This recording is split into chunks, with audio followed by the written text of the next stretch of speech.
We had quite the discussion the other day in one of the groups that I facilitated. We are living in crazy political times, and we see examples of superb leadership and terrible, terrible leadership. Now, as part of our discussion, we discussed what it was like to have an ego, a strong ego that shows up and takes your space, but it's not overpowering. We all have an ego, and we all have to protect our egos and make ourselves strong in our ego so that we can show up to bring our message, to bring our value, to help other people.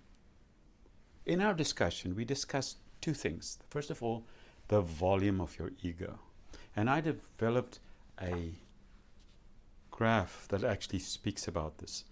And the second thing is the strength of your ego. The graph has got the strength on the x-axis, so a weak ego to a strong ego, and then a quiet ego to a loud ego. In our discussion, we discussed what it means to have a weak ego and a quiet ego. This is when you're weak and quiet and you're not showing up, you're not able to take the space, and it's not a good place to be. If you're weak and quiet, people will run over you. You won't be able to make your contribution. You will simply be shoved to the side. And then we spoke about a weak ego and a loud ego. This is when people show up with bravado. They feel uncertain about themselves. They're weak. And they feel they have to take all the space. They have to dominate everything. And they have to have this bravado of being the best and having all the answers. It's not the place you want to be either. Then we speak about a strong ego and a loud ego. The volume is high up, the strength is high up. So this is total arrogance. You're walking over people. It's all about me, me, me.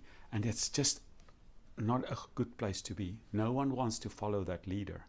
It's a really difficult place to be.